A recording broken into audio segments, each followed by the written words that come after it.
ان رحمت اللہ قریب من المحسنین۔ دعا کیجئے اللہ سے، میرے لیے مانگے، مجھے اللہ زیادہ نہیں تو ایک بیٹا دے۔ سب اللہ والے، کوئی محجوب، کوئی وہاں تک پہنچا ہوا، سب آنکھیں بند کر کے جھکا کے سر پھر اٹھا کے کہتے تھے تیرے لیے لوح محفوظ میں کچھ نہیں لکھا، نہ لڑکی ہے نہ لڑکا، کچھ نہیں ہے، بالکل کورا لوح محفوظ اولاد کے سلسلے میں تیرے لیے ہے۔ شیخ محمد علی بن محمد آپ کے والد واپس مایوس آ جاتے تھے۔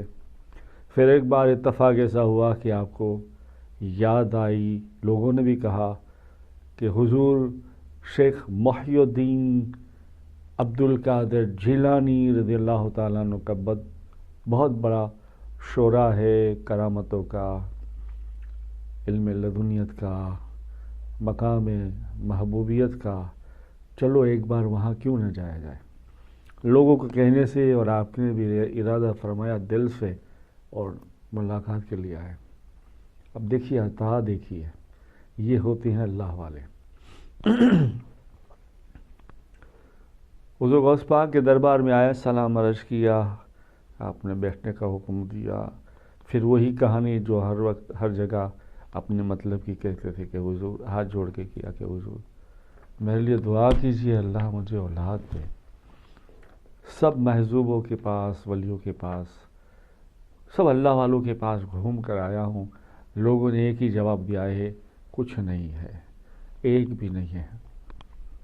حضور بس آپ کے قدموں میں ہوں میں، اب یہاں سے مایوس جاؤں گا تو پھر کہیں میرا بات نہیں جمے بھی، کہیں میرا کام نہیں ہوگا، میرا مقصد پورا نہیں ہوگا۔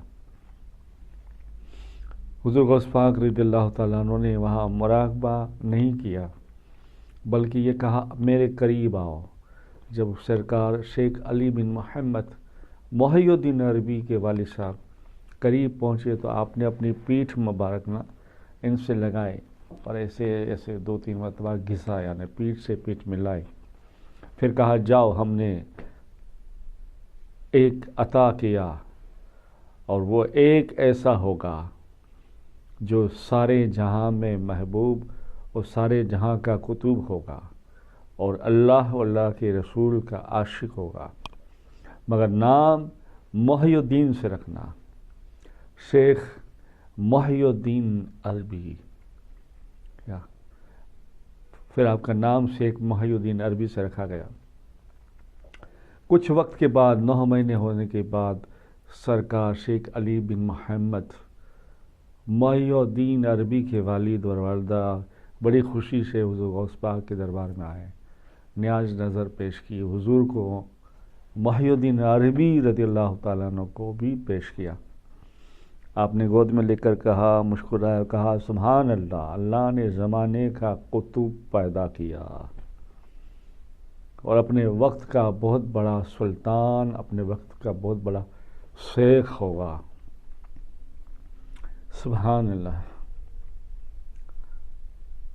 اور سرکار نے بڑے پیار سے دعائیں دیتے ہوئے علی بن محمد کی گود میں ڈالا اور کہا لو مبارک، زمانے کا قطب بھی ہوگا، اللہ اللہ کے رسول کی شریعت کی پابندی بھی کرے گا اور حضور کا بڑا عاشق بنے گا، اور آپ کے لیے فرمایا جاتا ہے کہ آپ کی کتب بہت ساری ہے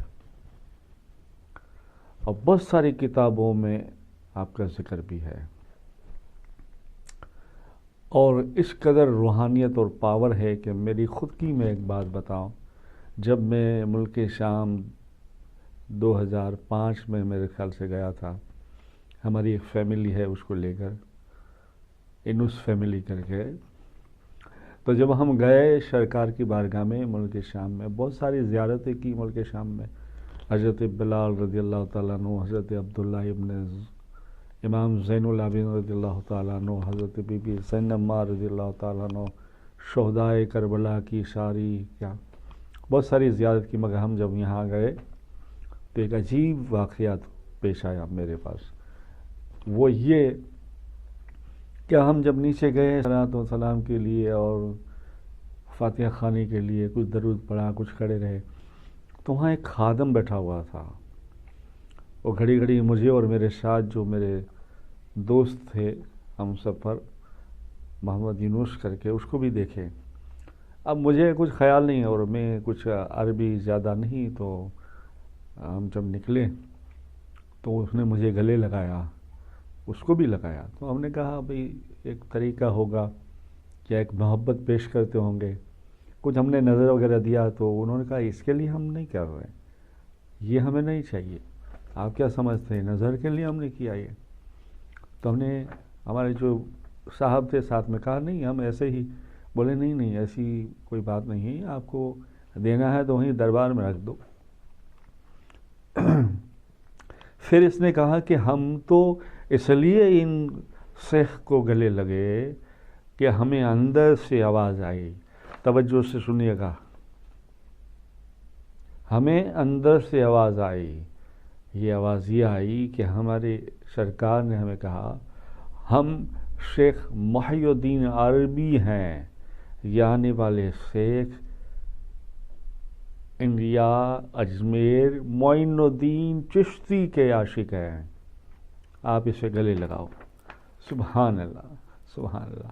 یہ ہوتا ہے فیضان، یہ ہوتا ہے اللہ والوں کی باتیں. سبحان اللہ. اور آپ کی شان صرف یہ کرامت دینا، یہ کرنا وہ کرنا نہیں، بلکہ سینے کے راز کو ظاہر کرنا، جو سینے میں ہے اس کو تبدیل کرنا بھی آپ کا کام. ایک اور کرامت جیسے درود پاک پڑھے اللہم صلی علی محمد وعلی آل محمد دائما ابدا کثیرا کثیرا یا ارحم الراحمین. علم کلام کو علم لدنی میں بدل دیا. علم کلام یعنی تقریر وغیرہ کرنا، یہ کرنا وہ کرنا، سارے کلام مطلب لوگوں کے سامنے بیان کرنا. شیخ ابو صالح نقل کرتے ہیں کہ حضرت صحاب الدین عمر سہروردی سلسلہ سہروردیہ کے بانی، وہ فرماتے ہیں کہ ہم ایک مرتبہ ہمارے چاچا کے ساتھ سرکار بغداد غوث پیا کے دربار میں گئے. تو ہمارے چاچا حضرت عمر سہروردی فرماتے ہیں ہمارے چاچا حضرت صحاب الدین عمر سہروردی فرماتے ہیں ہمارے چاچا حضور غوث پاک کی بارگاہ میں عرض کیا، کہا حضور اس کے لیے دعا فرمائیے، یہ میرا بھتیجا ہے، کلام کرتا رہتا ہے، کچھ ایسا علم دو انہیں. تو آپ فرماتے ہیں مجھے کئی کتابیں منہ زبانی ہو گئی تھی واعظ کی نا، کلام کی. میں نے سوچا کہ یار میں نے اتنی محنت کی ہے اور میرا بڑا کلام ہے، پتہ نہیں اب کیا ہوگا. مجھے اندر ڈر لگنے لگا. تو حضور غوث پاک نے میری طرف سے صرف دیکھا، ایسے صرف دیکھا، اچھا آپ کلام کرتے ہو؟ سبحان اللہ. کن فیکن، اللہ کہتا ہے کہہ دے ہو جا، تو میں کہہ دوں گا ہو گیا. کن فیکن. آپ نے اشارتاً سے کہا اچھا آپ کلام کرتے ہو، بس اتنا کہنا تھا. وہ حضرت شہاب الدین عمر سہروردی رضی اللہ تعالیٰ عنہ نے سر جھکا کہا جی حضور. کہا کہاں کلام ہے؟ تو آپ فرماتے ہیں مجھے جتنا بھی یاد تھا دماغ میں سب صاف ہو گیا، سب بالکل کتاب خالی